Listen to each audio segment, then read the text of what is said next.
Hello दोस्तों, आप सभी का स्वागत है आपके अपने YouTube चैनल मैथ मस्ती पर। दोस्तों मैं हूं विपिन यादव और चलिए, आप लोगों का डिमांड भी था कि सर एसएससी जीडी का एक बार क्वेश्चन का एनालिसिस करा दीजिए। तो आज एसएससी जीडी जो अभी क्वेश्चन पूछे गए हैं वो सारे प्रश्न को इकट्ठा करके मैं लेकर आया हूं, तो बने रहिएगा।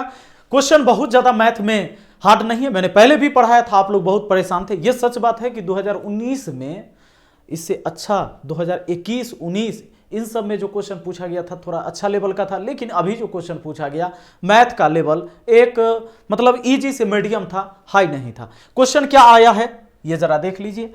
बहुत सारे क्वेश्चन से आप मुलाकात कर भी चुके होंगे, आखिर है क्वेश्चन क्या, ये बाकी सारे क्वेश्चन को हम लोग देखेंगे इसी वीडियो में। देखिए पहला सवाल, यदि किसी संख्या का 37.5% 900 है तो संख्या का 62.5% कितना होगा। सिंपल बात, आप बताइए 37.5% का मान कितना होता है। 37 दूना 74 1 75/2। ये 75/2 और प्रतिशत का मतलब हुआ बट्टा में 100, 25 तिहाई 75, 25 चौका 100 यानी 3/8। यानी हम कह सकते हैं कि कोई भी संख्या हो, संख्या x मानने की जरूरत भी नहीं है, जो संख्या होगा उसके 3/8 का मान ये है 900। यानी वो संख्या कितना, 3 से इसको काट दीजिए तो ये 30 तिहाई 90 और ये 8 3 2400, यानी टोटल 1 डिनोट करेगा ऑल वैल्यू को, यानी पूरी संख्या है 2400। लेकिन सवाल कहता है उसका 62.5% कितना होगा, यानी 2400 का 62.5% ये कितना होता है। 62 दूना 124 है, 125/2 प्रतिशत यानी बट्टा में 100। आप इसको ऐसे भी लिख सकते हैं, प्रतिशत का मतलब बट्टा में 100, 25 पचे 25 चौके यानी 5/8, यानी इतना का 5/8 आपसे पूछा है। 8 3 24, 300 बार में 3 पचे 1500 आपके इस सवाल का जवाब हो गया 1500, यानी कि ऑप्शन सी। दोस्तों जरा अगला सवाल देखिए क्या पूछा जाता है आपको, किस लेवल के क्वेश्चन है। देखिए सिंपल सवाल है भाई, यदि पी क्यू का 80% है तो क्यू 2p का कितना प्रतिशत है। पी क्यू का 80% है, ये देखिए पी क्यू का 80% है, इसका मतलब 4/5 है, यानी 4:5 है। 80% का मान होता है 4/5, इसको 4:5 लिख सकते हैं। अब सवाल कहता है क्यू 2p का कितना प्रतिशत है, तो जिसके बारे में पूछा उसको ऊपर लिखिए, जिसके रिस्पेक्ट में पूछा उसको नीचे लिखिए। प्रतिशत में लाना है तो 100% से गुना करिए। कहता है क्यू 2p का कितना प्रतिशत है, तो क्यू को ऊपर लिखे 2p को नीचे लिखे। दोस्तों क्यू का मान है 5 और 2p कितना, तो ये 2 और p का मान है 4, तो 4 दूना 8 और ये 100% में लाना है तो 4 दूना 8, 4 से कटा 25 बार में, ये ऊपर हो गया 25 25 125/2 प्रतिशत, मतलब 62.5 ना, 62.5% आपका आंसर, 62.5% आपका आंसर ऑप्शन ए हो जाएगा। आइए जरा देखते हैं अगला सवाल। तो प्रश्न आपके सामने यह है भैया, प्रश्न है एक गांव में यदि पुरुषों का महिलाओं से अनुपात 3:2 है तो गांव में पुरुषों का प्रतिशत कितना है। देखिए पुरुष का महिला से अनुपात यानी मैन का जो है वोमेन से अनुपात 3:2 है, तो गांव में पुरुष का प्रतिशत पूछा है। गांव में पुरुष है 3, कुल कितना में, तो 5 में, तो बट्टा में 5 लिखेंगे। कहता है पुरुष का प्रतिशत बताइए, जनसंख्या का नहीं। अगर कहता पुरुष महिला का कितना प्रतिशत है तब बट्टा में 2 लाते, प्रतिशत में लाना है तो 100% से गुना, 5 से कटा 20 बार में, 20 3 60% पुरुष है। पुरुष कितना है भाई, 60%, ऑप्शन बी। देखिए अगला सवाल जरा देखिए, सवाल है कि 9 के पहले 20 गुणकों का औसत ज्ञात कीजिए। 9 के पहले 20 गुणकों का औसत, देखिए 9 के पहला 9, 9 1 9, 9 दूना 18, मतलब ऐसे 9 का 9, 9 दूना 18, 9 3 27, तो ये प्रथम 3 गो गुणक हो गया 9 के, लेकिन कहता है कि 20 गो, तब पहला हुआ 9 और 20वां कौन होगा, तो 9 गुना 20 कर लीजिए, 9 1 9, 9 दूना 18, 9 3 27, ऐसे तो लास्ट वाला हो जाएगा 9 दूना 18 180, लास्ट वाला 180। और कोई ऐसा श्रेणी जिसमें मान लीजिए कि 9 है, 18 है, 27 है, 36 है, फिर तो इसमें प्रत्येक 2 पद में तो अंतर समान है, 9 9 का अंतर आएगा सब में, 9 9 का। तो कोई ऐसा श्रेणी हो जिसके प्रत्येक 2 पद के बीच का अंतर समान है, तो उसका औसत तो फर्स्ट प्लस लास्ट बट्टा 2 ही हो जाता है। यानी 189 को 2 से भाग लगा दीजिए, 2 नमा 18, 9 2 चौके 8 और 2 पचे 10, ये आ गया 94.5, ऑप्शन ए। ठीक है भैया, आगे देखिए, आगे 5वां सवाल देखिए, कहता है कि प्रथम 20 विषम संख्याओं का औसत क्या होगा। प्रथम 20 विषम संख्या का औसत 20 होगा। नहीं जानते हैं तो ऐसे समझिए, विषम संख्या है ना, तो 1 3 5, अब देखो अगर ये 3 गो विषम संख्या है तो जय गो विषम संख्या है, प्रथम जितना विषम संख्या का है उतना ही औसत, इसका औसत 3 आएगा। एवरेज कितना आएगा, 3 आएगा। कैसे, देखिए 1 + 3 + 5 करिए, इसको 2 से भाग लगाइए, तो 5 और 3 8 है 1 9, सॉरी 3 संख्या है, 3 से भाग लगाइए, 5 3 8 है 1 9, 9 को 3 से भाग दीजिएगा, 3 आ जाएगा ना। अगर मान लीजिए प्रथम 5 गो विषम संख्या था, 1 3 5 7 9, अब देखिए ये क्या हो गया, प्रथम 5 गो विषम संख्या, तो 5 इसका औसत होगा। ऐसे भी 2 गो बीच वाला इधर हटाइए, 2 गो इधर हटाइए, बीच में जो आया वही एवरेज हुआ। ठीक है, तो कहता है कि प्रथम 20 विषम संख्या का औसत तब 20 से, कहेगा प्रथम 50 विषम संख्या का औसत तो 50 से। आगे देखिए,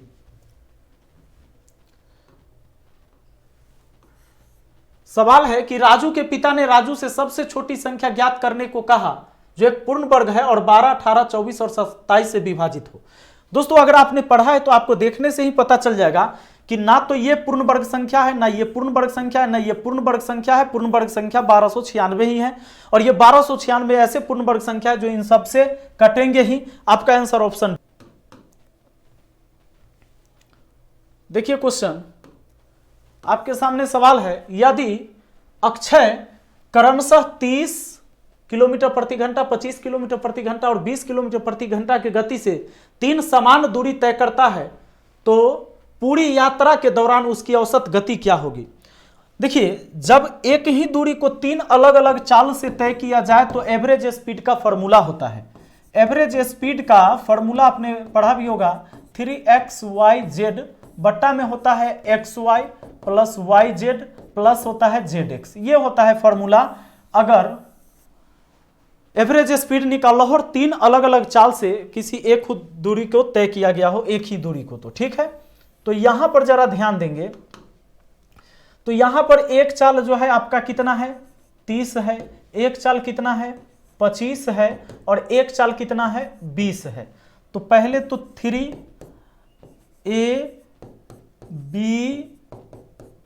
हो गया, यानी 3xyz हो गया। अब xy यानी इन दोनों का गुना 25 3 75 750 प्लस इन दोनों का गुना 500, फिर इन दोनों का गुना शुरू वाला और लास्ट वाला 600। तो ऊपर तो वही है 3 गुना 30 गुना 25 गुना 20, लेकिन नीचे में कितना है भैया, तो 6 5 11 7 1850, 1850। 0 से 0 काट सकते हो, 5 से 5 3 15, शेष बचा 3 3 पर 5 35, 5 7 35 और 5 से ये 5 बार में कट गया। ठीक है, अब इसको हम गुना कर सकते हैं 20 25 100 और 3 3 9, यानी ये 20 25 100 और 3 3 9 यानी 900, 900 बट्टा 37 भाग लगा दीजिएगा तो आपका आ जाएगा 900 बट्टा 37 है, आपका आ जाएगा 24.32 किलोमीटर प्रति घंटा। ठीक है, चलिए आगे देख लेते हैं। यहां पर कह रहा है 25 और 45 का तृतीयानुपाती ज्ञात करें। देखो तृतीयानुपाती जब भी कहे ना, तृतीयानुपाती, तो इसका फॉर्मूला होता है बी स्क्वायर बट्टा ए। बी स्क्वायर का मतलब है, बी का मतलब क्या, बाद वाली संख्या, तो ये बी हो गया और ये ए हो गया, तो बी स्क्वायर माने 45 का स्क्वायर यानी 45 गुना 45 बट्टा में ए, ये ए या मतलब 25, 5 25 5 नमा 45, 5 नमा 45, 9 नमा 81 हुआ, 81। आपका आंसर ऑप्शन बी। अगला देखा जाए,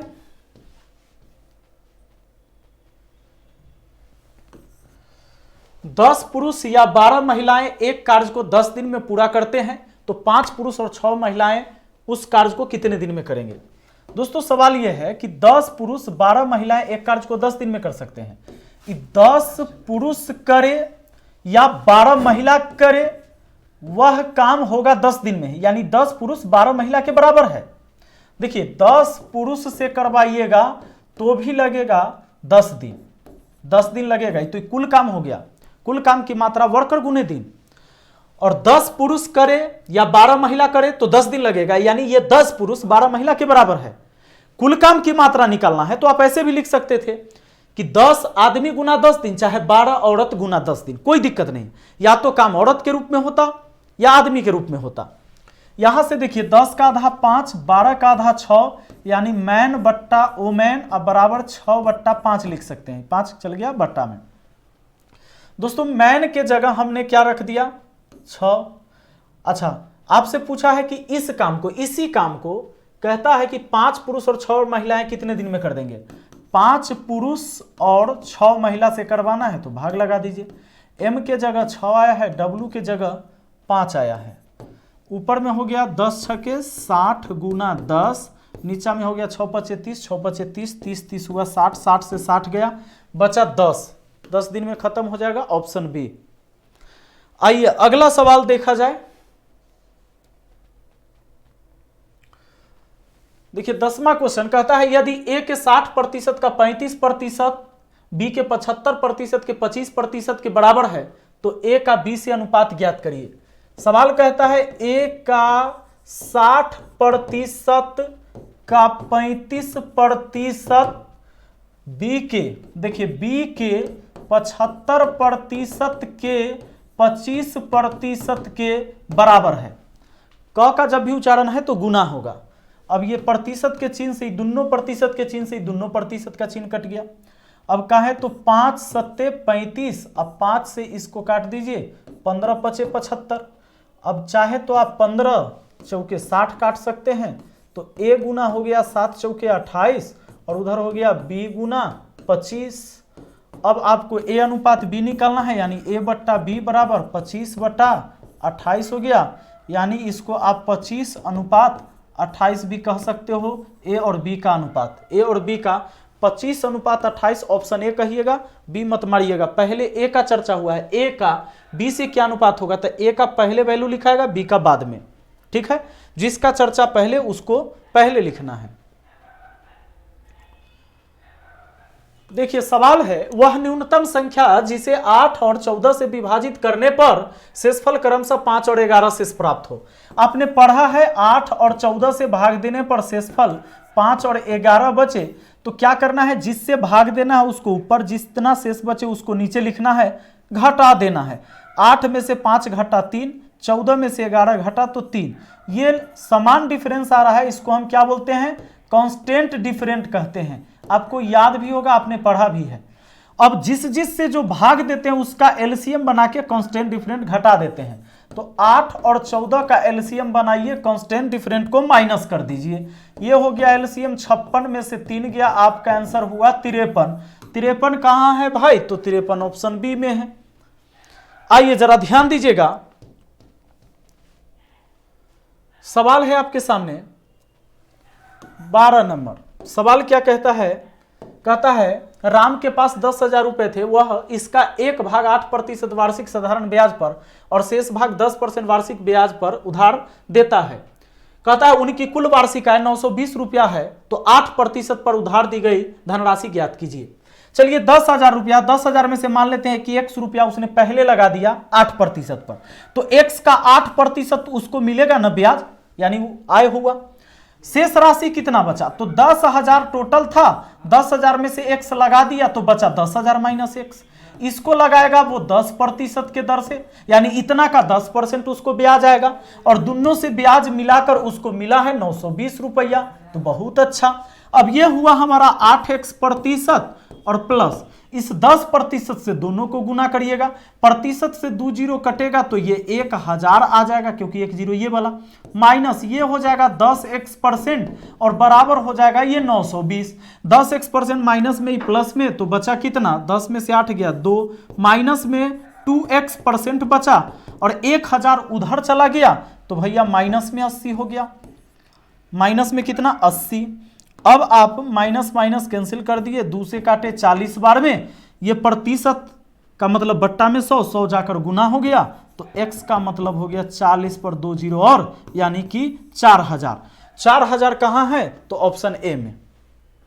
यानी 8% पर आपने 100 रुपया लगाया था तो वही पूछा है 8% पर उधार दी गई धनराशि कितनी है 4000। अगर पूछता 10% पर कितनी लगी थी तो 10,000 में से 4000 घटा देते 6000।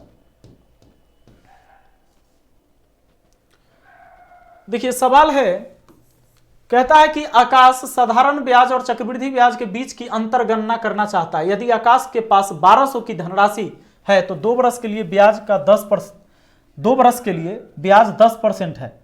अच्छा, ये ब्याज के दर लिखना चाहिए था, ब्याज का दर 10% है।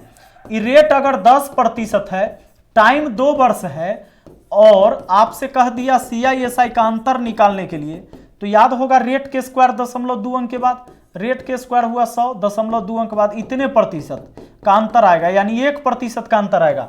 तो भैया 1200 की राशि है, 1200 का 1% कितना आएगा, लीजिए ना 12 रुपया आएगा। 12 रुपया CISI में अंतर आएगा। ठीक है, यही पूछा है। देखिए प्रश्न है कि 16 मजदूर को निर्माण पूरा करने में 35 दिन लगते हैं, ठीक उसी कार्य को 28 मजदूर कितने दिन में पूरा कर देंगे। अब लीजिए यहां 16 मजदूर किसी काम को 35 दिन में, तो 16 मजदूर गुना 35 दिन, टोटल वर्क हुआ।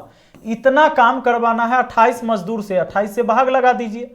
7 से कटा 4 बार में, 7 से कटा 5 बार में, तो 4 से काट सकते 4 बार में, तो 4 बचे 20 दिन। 20 दिन लगेगा, ऑप्शन बी आंसर है। तो SSC GD में जो भी मैथ के सवाल पूछे गए बहुत हार्ड नहीं था, कुछ मेंसुरेशन के भी सवाल आए, आगे हम कराएंगे आपको। सारे फॉर्मूला बेस है, अगर आपने फॉर्मूला याद रखा है तो कोई दिक्कत नहीं है। बेलन, शंकु, गोला, अर्धगोला, इसके आपको घन घनाभ के केवल फॉर्मूला बेस क्वेश्चन और कुछ नहीं है। चलिए यहां पर है कि 56 गेंदों को 3570 में बेचने पर 14 गेंद के क्रयमूल्य के बराबर हानि होती है। एक गेंद का क्रयमूल्य कितना है। दोस्तों सब छोड़ दो, आपने ये जरूर पढ़ा होगा कि 56 गेंद को बेचने पर, मान लो ये छोड़ दो, काट दिया, 56 गेंद को बेचने पर इतना काट दिया, 56 गेंद को बेचने पर 14 गेंद के क्रयमूल्य के बराबर हानि होती है, तो प्रतिशत हानि कितनी होगी। प्रतिशत हानि कितनी होगी अगर ये निकालना हो, मैंने इतना काट दिया सवाल को, तो आप निश्चित पढ़े होंगे। ऐसा सिंपल सवाल हो जाता है ये कि 56 गेंद को बेचने पर 14 गेंद के क्रयमूल्य के बराबर हानि होती है, तो हानि प्रतिशत, यानी प्रतिशत हानि निकालना है। तो इसका तरीका यह है कि जितना का हानि लाभ हो उसको ऊपर लिख देना है। 14 गेंद के क्रयमूल्य के बराबर हानि है तो जितना का लाभ हानि हो उसको ऊपर लिख देना है। बेचे गए वस्तु को नीचे लिखना है और प्रतिशत के लिए 100% से गुना करना है, आपको हानि प्रतिशत पता चल जाएगा। 14 चौके 56, 4 से कटा 25 बार में, यानी 25% की हानि हुआ। इतना बात समझ गए। इस व्यापार में हानि हुआ कितना का भैया, हानि हुआ है सिर्फ 25% का। 25% का मान कितना होता है 1/4, हानि है तो घटा दिया 3/4। अब अगर इतना में बेचे थे यानी 3570 में बेचे, इसमें उलट के गुना कर दिया 4/3 से, तो क्रयमूल्य निकल जाएगा कि खरीदा गया था कितना रुपया में। 3 से इसको भाग लगा दीजिए तो 3 एकम 3, 3 एकम 3, 2 3 27, 0, यानी हो गया 1190 गुना 4। अच्छा गुना करने की कोई जरूरत नहीं, इतना रुपया में खरीदा गया, इतना रुपया में खरीदा गया। पूछता है एक गेंद कितना में खरीदा गया, एक गेंद का क्रयमूल्य कितना। अरे भाई 56 गेंद था ना, तो 1190 गुना 4 इतना रुपया है, इतना रुपया में खरीदा गया। कै गेंद 56 गेंद, तो 56 से भाग दे देंगे, पता चल जाएगा एक गेंद कितना में खरीदा गया। 4 से काट दिए 14 बार में और 14 से काट देंगे 14 8 112, 7 बचा 7 पर 0, 14 25 70, 85 रुपया में एक गेंद खरीदाया था, यानी आपका आंसर ऑप्शन डी हो जाएगा। तो चलिए बाकी सवाल को लेकर हम आते हैं फिर अगली वीडियो में, और जितने भी सवाल आ रहे हैं सबके हम एनालिसिस आपको करवाएंगे। तो थैंक यू, मिलते हैं फिर अगली वीडियो में।